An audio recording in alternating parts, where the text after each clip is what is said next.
청담유학원입니다. 오늘 영상에서는 캐나다에서 공부를 하고 있는 학생들을 위한 정보로 학생 비자를 연장하는 방법과 준비해야 할 부분들에 대해서 설명을 해드리고자 합니다. 캐나다의 학생 비자는 학업 기간을 베이스로 발급받기 때문에 장기적으로 공부를 하는 학생들이라면 비자 연장을 꼭 신청하게 됩니다. 그러므로 캐나다에서 학생 신분으로 더 체류를 해야 하는 경우에는 수시로 연장을 해야 캐나다에서 합법적인 학생 신분을 가지고 체류를 할 수 있습니다.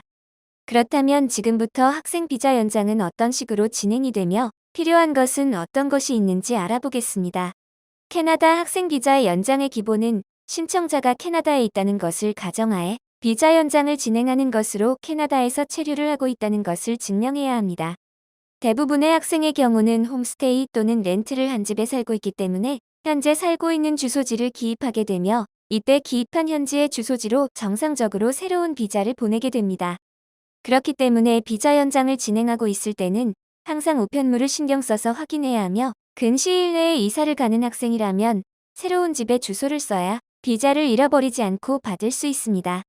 비자를 잃어버리는 경우의 대부분이 주소지에 관한 문제이기 때문에 잘 챙기셔야 합니다.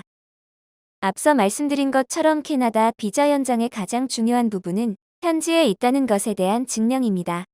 체류에 대한 증명은 학교 재학 증명, 성적표, 여권 입국 도장 페이지와 현재 가지고 있는 비자 등으로 캐나다 이민국의 학생의 스테터스를 알려야 합니다. 즉, 현지에서 성실하게 학업을 해야 학생 비자를 연장할 수 있다는 뜻입니다.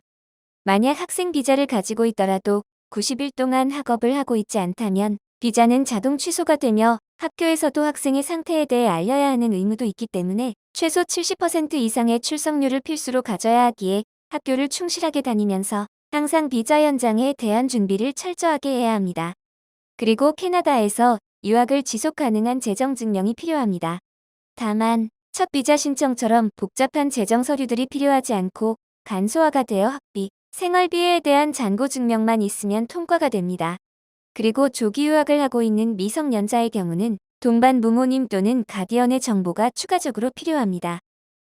캐나다 학생 비자 연장을 하는 학생들은 서류만 제대로 갖춘다면 절대 떨어질 일이 없고 학업이 끝나는 순간까지 비자 연장을 수시로 신경 써서 관리를 해주는 유학원을 선택하는 것이 중요합니다.